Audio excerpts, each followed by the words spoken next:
Week 5 saw an immense number of games and plenty of movement in the tables. In the Central, the first-place Michigan Cricket Stars fell to Dallas Mustangs and Euphoria Giants, but defeated the Houston Hurricanes and handed Lone Star their first loss. Second-place Chicago Kingsmen defeated the Mustangs and the Hurricanes, but fell to Euphoria Giants at Grand Prairie Stadium. The Giants added a win against the Tigers to make them 3-for-3, with an abandoned match against St. Louis, putting the Giants in 5th place. The Mustangs defeated the Chicago Tigers, St. Louis Americans, Michigan Cricket Stars, putting them at 3-1 on the weekend, good enough for 4th, 1 point behind Lone Star, who defeated St. Louis and Chicago Tigers. Also defeating the Tigers and the Americans, Houston Hurricanes dropped a spot to 6th, thanks to losses against the Kingsmen and the Cricket Stars. St. Louis and Chicago slipped out of the playoff race, completely going winless. In the West, table toppers East Bay and Silicon Valley had the weekend off, and although the standings didn't really change, the San Diego Surf Riders breathed life into their season, winning 3 out of 4 at home, thanks to some truly memorable heroics. Golden State split a pair with the Surf Riders and lost their chance to jump into 3rd after SoCal split with Seattle, and Seattle lost 2 more to the Surf Riders. 10 games are on the docket for the Pacific this weekend, and only 2 are dead rubbers, meaning 8 games will influence playoff standings.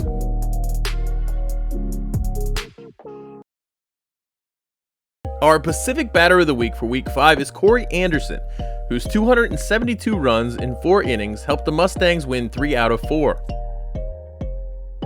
Our Pacific Bowler of the Week for Week 5 is Guyan Fernando, who took 8 wickets, propelling the Surf Riders to 3 wins against Western Division rivals. Our Atlantic Batter of the Week is Oibus Pinar, who scored 162 runs at a 146 strike rate to move the Fire into 2nd place in the South.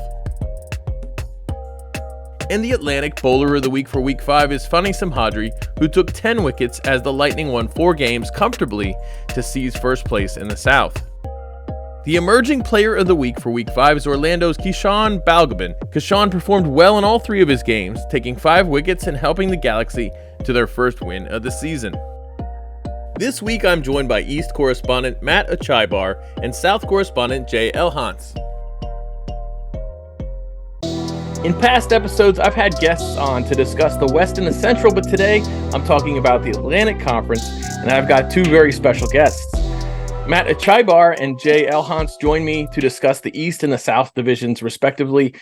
Matt, last weekend you were at the Philly Cricket Festival, the Philly Summer Cricket Festival. It was at a ground that I don't think we've had minor league games at yet, but it looked like it was a success. I mean, last year we were both at the festival, and there were plenty of fans there. This year it seemed similar.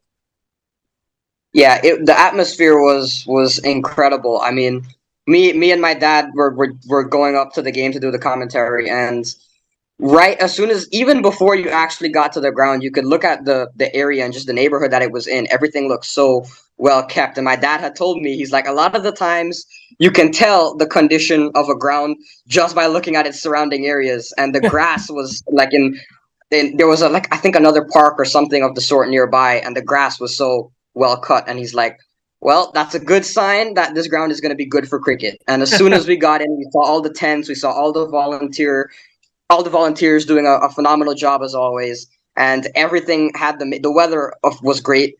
So everything was all set and ready for a really good doubleheader, and it did not disappoint at all. And unlike last season, the Philadelphians kind of came through. Last season they didn't win, but the fans were happy anyhow. This season the fans got their wish. So, it ended on a happy note for the Philadelphians and their fans. But yeah, I really love the way that the Philadelphians support, that their management supports the team and tries to get it in front of the fans in the area and tries to get new fans, which is the hardest thing to do. It's a really tough thing to get new fans into cricket, or really into any sport that's not, part of the fabric of the nation already at this point. So yeah, that's excellent that they were that they're able to put that much effort in. And Matt, we'll come back to you and we'll talk about the East in just a minute. But Jay, you were at the Paramveers ground. It's a new facility in Atlanta, and there were 12 games there this weekend. basically the entire division was playing all weekend long. Everyone had games. So the table looked so different in the East. Let's first talk about Paramvere's grounds, which, anytime we get new turf, anytime we get a new facility, and the outfield looks great there right now, it's very exciting. Absolutely. I think two great grounds there for minor league. And then there were some youth championships going on as well. So three other grounds, it's making up a total of five grounds there. Some nice infrastructure as far as the pathways are concerned, fencing around so the ball isn't running away, which we see a lot in other grounds, especially in local tournaments. So that was nice. And then the turf wickets, of course, second to none. I know there were some challenges with the turf wickets and with the conditions out there being really bowling friendly. I think we'll talk about that as well later on the show. But overall, it was nice. You had food trucks as well coming in, parked along the pathway. And with the youth tournaments going, with the youth championship going on, those players also getting to interact with a lot of the minor league players who've played a lot of higher level cricket. That was also nice, a good learning experience for them as well. So overall, amazing. And speaking of youth, we got to see plenty of young players kind of debuting this weekend down in the South, who are probably veterans of that same kind of youth circuit in the Southeast, here in the USA.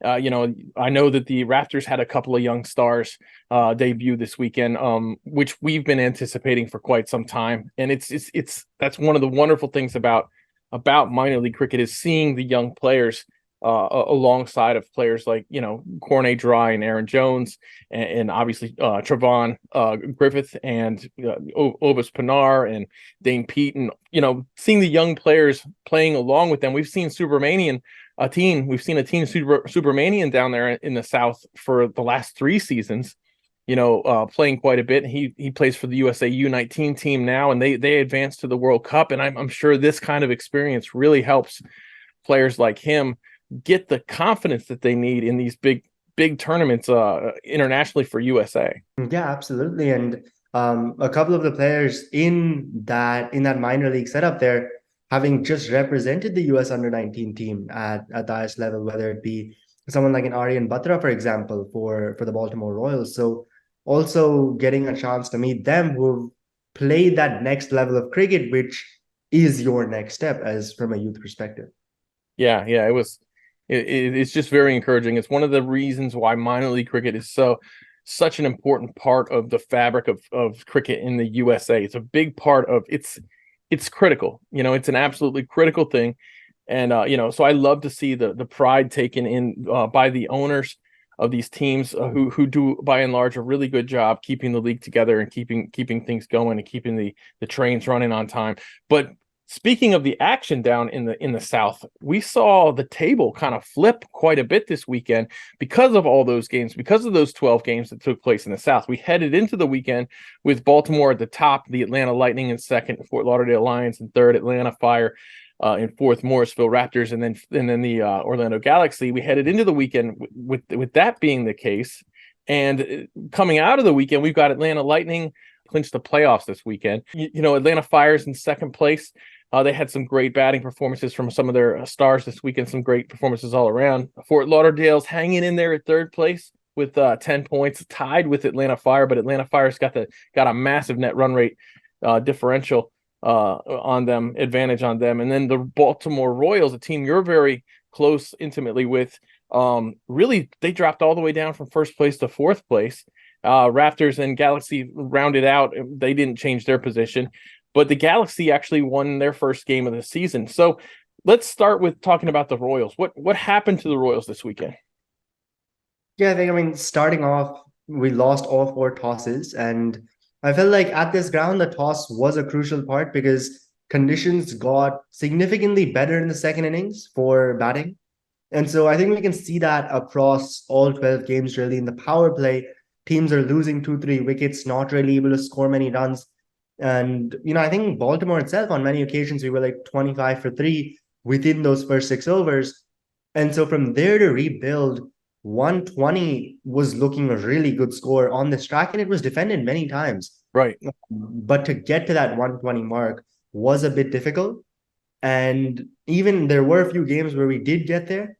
But then the problem was that with the conditions getting better for batting in the second innings, even if you do get a couple of wickets early, there's going to be that one guy who really stuck around.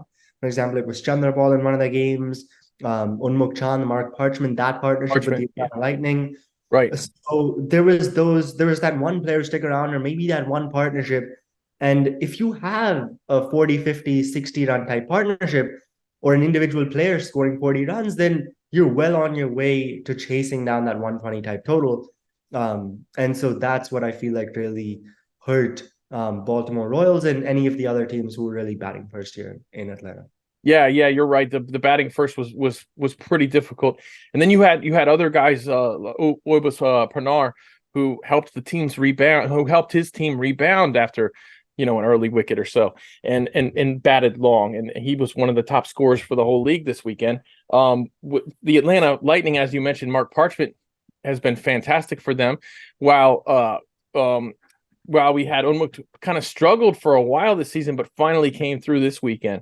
So they're in first place with 7 wins and 1 loss, 14 points with a 1.6809 net run rate. Atlanta Fire, they had a pretty solid weekend themselves. They lost to Fort Lauderdale on Sunday, and otherwise they won their other 3 games this weekend. But that's interesting. We've seen one of the things we're seeing when you have these difficult wickets with lower than traditional scores in T20, you have opportunities, I think, for teams to have a bowler just break through and figure it out and have, the wrong batters struggle for your team, basically. And, we can have upsets, and it's keeping the table close. Look at Fort Lauderdale has been fantastic this season. There's every one of these teams has only 2 games left, except for Orlando has played 10. They played their entire quota. They only won once, and that was finally they got a win this weekend against Morrisville. Morrisville is 2-4. They would have really wanted to win that game against Orlando, and they'd be 3-3 right now. And then we would have a really, really tight table. But yeah, Fort Lauderdale has managed to win 5 and lose 3 with a negative net run rate. And of course, a very important player for them has been Chandrapal. Yeah, absolutely. And Chandrapal, he's been in amazing form lately. Just having a look at this tournament, 318 runs, averaging 45. And those are amazing numbers, especially in these conditions.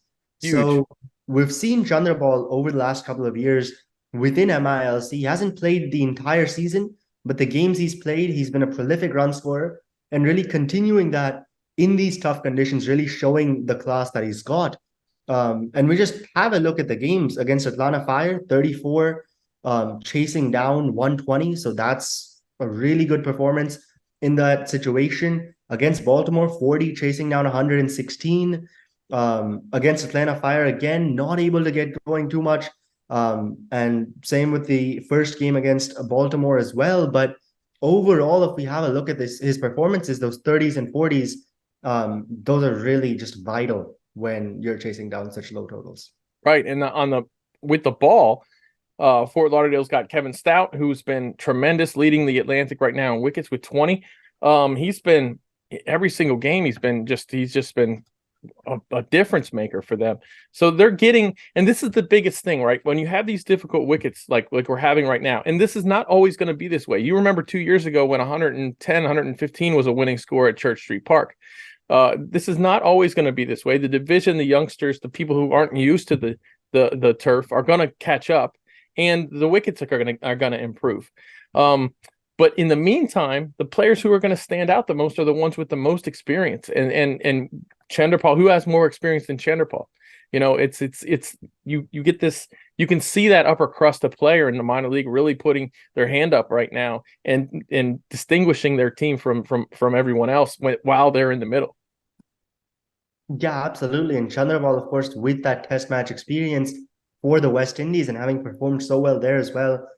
And to perform at the test level, it takes absolute class, right? I've always believed that, right? In T20s and ODIs and limited overs, it's important. You've got to have excellent skill, tremendous to be performing at the international level. Right. But test matches is just different with the red ball swinging for as long as it does. And Chandrapal, he's done well there, which has really showed that he's got amazing technique and showing that in this game as well. And if we have a look at those leading run scorers on your point of experience, Trevon Griffith, a very experienced player there, Mark Parchment as well, those two openers. And you've got Right. Jaskar Malhotra then coming in as that fourth highest run scorer, and him, of course, with all the experience playing Right. for the US and around the world. So it very much did, I feel like, this Southern Division differentiate that experience from those who haven't played too much on turf wickets. Yeah, and also Obus Pinar, Kanar Lewis, all the players really standing out with the bat in the South right now. This past weekend were all players with immense experience, like you said, in multi-day experience. And that matters a lot. We're not seeing Chandrapal playing in the CPL because he's not known as that type of a batter, but he's the perfect batter right now for minor league cricket. If you need to gut out 120, 130 runs on a difficult wicket, he is the perfect guy. I can't think of a better batter for that situation. So that's what we're getting right now, and I love this kind of cricket. I really do. I like wickets just as much as I like sixes, and I like it when there's a challenge. And I mean, to me, it's partly you versus you when you go out there, and you have to, that the wicket's going to give you a little bit of problems. You know that it's not going to be as consistent as you want it to be. Yeah, absolutely. Really having the patience to just be out there and just keep on batting, especially when your team's lost 3-4 wickets early.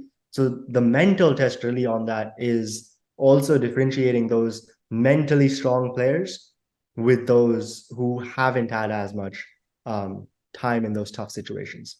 So not many games left in the South here, Jay. Atlanta ahead 14 points. If you had to project something, I know, look, you're the analyst for the Royals. so I understand that there's definitely going to be some bias there, and I don't want you to get in trouble with your buddies. But what is your prediction here in the South? Well, I was actually running some calculations with the remaining games to see what could happen, what are the possibilities. And just having a look at some of the Baltimore and Atlanta Fire games, there's 2 games left, Baltimore versus Atlanta, which is the last 2 games for both those sides. And then Morrisville's last 4 games being 2 against Lauderdale and 2 against the Lightning. For the Baltimore Atlanta Fire games, if Baltimore are to lose both the games, then they're out of the tournament. If they're to win both the games, then they're automatically qualified, but Atlanta Fire would be eliminated at that point. And if they win 1 out of the 2, then it comes down to, can the Morrisville Raptors beat the Lauderdale Lions in both their games, in which case both the Atlanta teams and Baltimore qualify. So I think having a look at it from that, it's going to definitely be really interesting. Heading into that last weekend as well when Baltimore take on Lauderdale. But, with the bias, I'd say Baltimore absolutely in the playoffs. But yeah, I think Baltimore have got an excellent team, and at Church Street Park, we saw them do well, winning 3 out of the 4 games there. True. And I think going back to some really good batting conditions, as we've seen at Church Street Park in this tournament, especially better compared to a lot of the other grounds. I think Baltimore can really get going. There's definitely a good chance of them winning not only 1, but perhaps both the games against the Atlanta Fire. I think we'll have 2 amazing games of cricket, especially with the batting lineup that both teams had. They haven't been able to flex the depth of their batting lineup in some of these conditions. But I think someone like a Ravinder Singh really get going for Baltimore. He hasn't had that big innings yet. Jaskar and Malhotra as well. We saw it earlier in the tournament, not so much in Atlanta, but he can really get going. And from an Atlanta perspective as well, right? Obis PNR, him continuing. You've got Aaron Jones in the side as well, amongst a lot of the other batsmen. So Jamar Hamilton, another name. So I think this weekend in Morrisville, I think it's going to be really exciting to see how this turns out. But I think Baltimore could very well end up making the playoffs, perhaps at the expense of Lauderdale. Interesting. Well, that's very cool. I'm looking forward to this weekend. Of course, I'll be there, so I'll see you. I'll be doing commentary, and I'll be very lucky to do so. But yes, I'll see you there, Jay. And thank you for joining. And now let's talk to Matt about the East Division. And Matt, not a whole lot changed this weekend in the East. We talked a little bit about the Philadelphia Summer Cricket Festival. We saw the Philadelphians jump over the Stallions in the first place with 11 points right now. Yeah, even before the tournament, when you look at the East, you kind of said to yourself, you look at the squads on paper, you look at the New Jersey Stallions, and you look at the Philadelphians, and you say, on paper, those are probably the two sides you would you would think would fare best over the competition. And so far, they've shown it. Even though the Stallions did not have such a great start, they did lose their two opening games. They've done really well to bounce back. They've got a really powerful side, a really experienced side. So you didn't really you thought that at some point they were going to bounce back from those two losses. The Philadelphians have just been something totally different. I think you look at the Philadelphians in the 2 years before minor league cricket that we've had, they've been that nearly team, that almost team that's just maybe lacking that final 10% to really get into the playoffs. But the talent and potential is there. The foundation was there. And this year, I think they really built on it. You look at the additions that they brought in. They looked at their top order. They said, all right, Millen is off to Lone Star. Our top order was really a spot of concern for us last year. They went all in for Ryan Scott. Big You looked move. at their side last year, they really missed out on maybe a quality spinner because we didn't see a lot of Tristan Carmichael, and we saw Kareem Agor was injured for a lot of the season. So they must have thought to themselves, especially with some new wickets rolling in on the East, let's try to get another top spinner in. Raj Nanan has been a huge part of the Philadelphians bowling lineup. He's got an economy rate of just over 3 runs and over, I believe. His economy rate has been fantastic. Um, Jonathan Fu as well, I think as a captain, I feel like there's a lot of less pressure on Jonathan Fu at the helm for the Philadelphians. You look last year at Milan Kumar. Milan Kumar, there was a lot of responsibility on him. To bat, because like I said, the top order was really inconsistent for them. So Milan Kumar, a lot of the times, had to dig them out of some trouble. In addition to his bowling as well, had to bowl some quite difficult overs at times for the Philadelphians. And I just don't think he really got enough support. This year, Jonathan Fu, the top order has clicked. So for Fu, a middle order batter, he's had life pretty easy, and he's done quite well coming in at towards the middle or back end of an innings and really getting the Philadelphians quick runs, striking at about 113, which, given the scores that we've seen, is pretty impressive.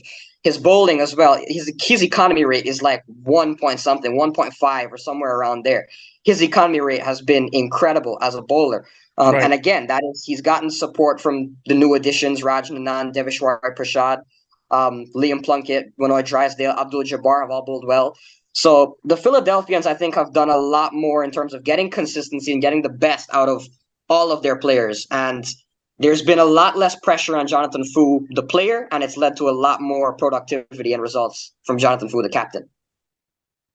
Yeah, I mean, I agree with you. The Ryan Scott move was huge.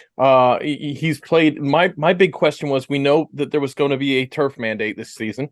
Oftentimes, when you have turf for the first time, you have a lot of issues that you have to work through. I mean, we've seen a lot of low scoring games in the East because it's been some difficult wickets. I mean, there's no way around it. It's been a difficult situation, and nonetheless, we've seen 250s so far from Ryan Scott. And of course, one of them was this past weekend. The one exception that the league gave this year for Astro was the Philly Summer Cricket Festival, which they allowed it to be played on AstroTurf. And I think that was a good move. There isn't any turf in the Philadelphia area right now, but you want to have the games there, and you want to reward the team for bringing fans into to the team. And so an interruption in that this year would have been the wrong thing to do, if you ask me. So I think I do like the exception that they made. And when we were looking around the league at the run scoring in the East, there's not many 50s to speak of, and there's nothing even coming close to 100. We've had some phenomenal games. And as you mentioned earlier, the New Jersey Stallions coming back from the disappointing 0-2 start. They've made it to finals weekend both of the seasons so far. Looks like they might make it back to finals weekend this season with how they've done, how well they've recovered. Deron Davis has been phenomenal for that team.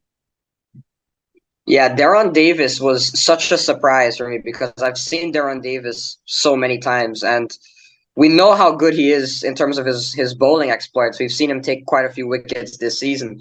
And in the His field. batting his fielding always is top notch.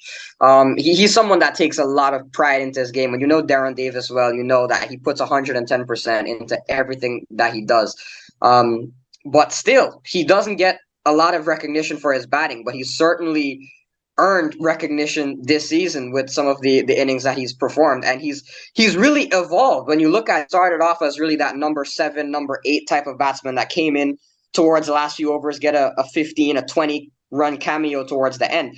And Right. it feels like every other game or every week, Darren Davis is being promoted one notch higher up the order. And we saw him get a 50 not too long ago. So his batting has really evolved. He just seems to be growing from strength to strength as the weeks go on. Yeah, and that 50 he did batting at the number 3 position, as you said. He was batting 5 for a few games, and then they promoted him up to number 3. And if there's any team in the East that's like loaded with potential number 3s, it's this New Jersey Stallions team. They have a lot of guys who can bat in that spot, and they've turned to Daron Davis, which is really says a lot. And he's averaging 50 with the bat in the East at a 143 strike rate. You know, he's made so many great plays in the field. He's a human highlight reel in the field. And this team, one of their strengths over the last 3 seasons has been their fielding. It's not a surprise that they bounced back from that 0-2 start. Yeah, just looking at their squad, you just knew that this was, at least personally for me, looking at their squad, I said this was going to be the team to beat, or if not right up there, maybe with the Philadelphians on paper, probably being the only team looking as strong as the Stallions. So even though they did lose their first 2 games, still I was like, I'd be shocked if the New Jersey Stallions don't find a way out of this, especially given not only do they have a strong starting 11, they have such a strong bench as well. You look at guys like Siddharth Matani, hasn't even played all of the games for them, and he was such a big draft pick in my opinion, especially with the way the Wickets are playing. Siddharth Matani has had to sit out a few games. Raymond Ramratan has had to sit out a few of the last games. Even Bhaskar Yadram had a bit of an injury in the first game, sat out a few games. So they really have a lot of depth. They've been able to get the best out of all of their players, and it's worked out really well for them since the opening weekend. We had situations in the past where even Stephen Wigg would find himself outside of the playing 11 last season a couple of times. And that it just speaks to their immense depth. Another team I thought looked great on paper going into the season was the New Jersey Somerset Cavaliers, who I thought these were the 3 teams that were going to be the strongest in the East, and it's so far it's proven that way. Now the Somerset Cavaliers issue has been, even for the last 2 seasons before this season, an inability to put together strings of victories. Yeah, the Somerset Cavaliers have built a very unfortunate reputation of being that team that always kind of looks stacked on paper, and then at the end of the day, the game is played out on the field. And in that regard, they haven't really been able to live up, I guess, to the expectations. They've certainly did have a couple of big additions this year. Junaid Nadir, Adil Bhatti, Gajanan Singh, Stephen Katwaru, who we've seen get a couple of games in as of late. Even Arya Garg, the U19. They got Yasser Muhammad back from the Yorkers. So they did a lot in the offseason to really put together this squad. But yet again, I mean, they are 3rd in the table, but when you look at it, they've played 8 games. So their season, you mentioned the Orlando Galaxy earlier, is already done. So the Somerset Cavaliers, their season has come and gone by very quickly. They were really busy at the start of the season. So now, with the way that their season has gone, you've got the New England Eagles, Manhattan Yorkers, well, maybe not the Yorkers, but the New England Eagles and the Empire State Titans have played a few less games than the Somerset Cavaliers have. Right. And if the Titans and the Eagles can string together some wins, it'll be trouble for the Somerset Cavaliers, because it's just a question of have they left too much for too late in the season, because they've got 2 games left. One of them is going to be up against the mighty Philadelphians, so that one will definitely be a really difficult one for them. And I think the other one is against the Manhattan Yorkers. But with the way this East Division is going, it's impossible to tell who can win and who can beat anyone on any given day. This is just another season in the East. Every season in the East, this is how it goes. It always seems to go a lot closer than you really think it will at the beginning of the season. Right now, New England Eagles are the type of team to me that they look like they can beat anyone on their day. Like if the New England Eagles have a good game, they can give anyone a run for their money. I believe they have enough playmakers on that team. They have enough difference makers on that team. We saw them put the Philadelphians in a tough spot this weekend, where it looked like New England Eagles had a really good chance. You saw that great catch by Grover, who is one of the players I've enjoyed watching the most this season. He's been a big performer for them.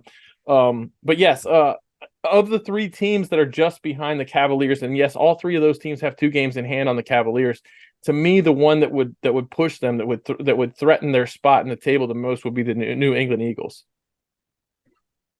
Yeah, the New England Eagles on paper, certainly a significant improvement from what we've seen from them in the last 2 seasons. They were a side that were struggling really to make an impact, but this year, just by looking at their side, the likes of Christopher Barnwell is a name that really pops out when you look at all that he has accomplished, not only in minor league cricket, but in his background in Guyana as well. The amount of experience, the amount of cricket that he did, that he's played, what he did with the Empire State Titans in season 1 as well as captain was incredible, and even with the Manhattan Yorkers last season was quite good for them. But Right. yeah, with him, with his leadership, Jaladua as well has been quite good as a captain. The problem with the New England Eagles, and it's been a problem that they've had really from the start, has maybe been that top order. Really has been a bit of a concern, especially when you look at their scoring rate. Ryan Khan Patan is no longer with them. I kind of was expecting him to last a bit longer. They haven't been able to keep hold of him, nor have they been able to keep hold of Salman Nazar. So they'll have to work without the two of them probably for the rest of the season. Right. So that's certainly 2 big blows to them. But you look at the firepower that they have in the middle order. You look at Christopher Barnwell and Rizwan Mazar, who are 2 players that can change the game. Even Gaurav Grover, we mentioned before the show, has had quite a few cameos in the teens and in the 20s that have been quite crucial towards the end. They've got firepower towards the back end of an innings. What they've struggled with has been the consistency at the top of the order. Jaladua hasn't been able to get that strike rate he's probably been hoping for. And even though, yes, the conditions have been a bit difficult, but the strike rates of their top order batters is still definitely a concern. Apurva Mahesh Ram also hasn't been able to replicate the same form that he had last season. We saw how impressive he was as a under 21 or under 19 for them. Hasn't been able to have the same kind of impact. Ryan Patan, even in the few games he did play, didn't have much of an impact either. And Sushant Modani in the last game ended up shifting down to the middle order. So there's still a lot of changes being made to the New England Eagles in terms of their batting lineup. And I still feel they haven't played their best cricket as yet. But as you said, once they do, and once they get that top order firing, they can beat anyone on any given day. I think Christopher Barnwell could put this team over the top. So we've already discussed, the favorite right now is obviously the table leader and the Philadelphians with 11 points. Now they have 4 games in they have 4 games left. They just need to win two of these games to clinch the division. So for this 3rd spot, who's your pick for this 3rd spot? It's really difficult, but I have to say my money is on the New England Eagles. I do think that just the way the schedule was in favor of the Somerset Cavaliers was a bit unfortunate, given their season is coming to a close. But still, you've got to win the games, even if the schedule is a bit weird in the sense that some teams played a lot of their games toward the start. Some teams are playing a lot of their games towards the end. You've still got to go out there and you've still got to win the games. The Somerset Cavaliers will feel that now is a big, big part of the season for them. In my opinion, the Somerset Cavaliers have got to win these next 2 games to really be in contention. And one of those games, as I mentioned, is against the Philadelphians, which is not going to be easy. But I think the New England Eagles, I think they're currently on 4 points right now, 3 off the Somerset Cavaliers. The New England Eagles, obviously a lot more games in hand. I do think are a side on paper that they've got a lot more experience, they've got a lot more firepower, and they just got a lot more potential to really do better. Again, the New England Eagles, in my opinion, haven't played their best cricket as yet. And I do feel, especially with Christopher Barnwell coming in with his leadership, with his expertise, he'll find a way, and that New England Eagles team will find a way to really get the results and really push themselves up into the playoffs. But I think the Stallions and the Philadelphians, I'm with you on there, are certainly look like the 1 and 2 so far. Yeah, and of course the bottom 2 teams in the table. here. One I want to really mention is the Manhattan Yorkers, playing a lot of young players this season, and it's not working out for them right now. But I think there's a lot to be said for that strategy. Play for tomorrow, basically. This is a very difficult division, and I think they probably looked at their team and said, you know what, I don't think we're one of the top 3 teams in this division. Let's expose our younger players to some good cricket and put them in. They're in some tough situations this season, but I think it's going to come back to reap rewards for them in the future. Yeah, and you look at the Manhattan Yorkers throughout the 2 years prior to this, they've always been a team that has been about prioritizing the young players. They've always had a lot of young players in their squad. The one thing that I will say is that in order to have, I'm all for giving the young players exposure, but I think what the Manhattan Yorkers lack is really that sort of balance that they had last year. You look at, again, Christopher Barnwell is a name that was really important with his leadership. Smith Patel didn't play a lot of the games, but no doubt his experience was crucial to the team. Sure. Rajdeep Barbar was there. Sean Finlay was there. Noman Iftikhar was there. You had a lot more experience, and we saw it got them to the quarterfinals last year before being eliminated by Atlanta Fire. Yeah. But I think that's what they really missed out on this year. You look at Manoj Acharya. I do think Manoj Acharya is a great leader. I think he's a great captain. He's led from the front with his bowling. But Manoj Acharya alone probably won't be able to do a lot compared to what we saw from them last year. Hiron Shallow is another experienced player that they got, but even Hiron Shallow didn't really feature in as many of the games. So I think that's what the Manhattan Yorkers really missed out on this year, was to get that experience to really help the youngsters and to play around the youngsters and really teach them a lot more. But yeah, I mean, the Manhattan Yorkers, I agree with you. I think they've got a really good foundation for years to come. It's just a matter of, can they get the experience to go along with them? Yeah, they need a lot of help in the batting department. It seems like to me, and like you said, Manoj is a great player and he's a good leader. But when you have a standout, kind of a singular standout, I'm not saying he's the only good player on the team. We have other great players on the team, but teams can circle Manoj and say, all right, we're gonna play through his overs. We're not going to take big chances on him. We're going to target the youngsters. We're going to target other people on the team. And I think you need to, like you said, you need to have a team that has balance to help the players get the young players get the right chances. You don't want them fully exposed. Anyhow, Matt, we've talked about this division pretty thoroughly, and I want to thank you for coming on the show. And it's great to have you and Jay and all the wonderful people that I can count on that are paying close attention to this league. I love your commentary, obviously. You always know the contexts, the players, and the strength. And it's when we watch the game, when you're doing commentary, you and your father and Brian are doing commentary, it's we always know what's going on and why things are happening. There's no surprises. There's no has this player played in the league before? There's none of that. It's exactly what's going on, and I gotta say that's really, really highly appreciated. Yeah, I just want to say thank you for having me on, Nate. I mean, this is the first time I've been featured on your show. I always tune in every week to see who you've got on as a special guest, so it's always interesting to see how the shows go. I watched a lot of it in preparation for this one. But yeah, always a pleasure to catch up with you. Cool. Thanks a lot, Matt.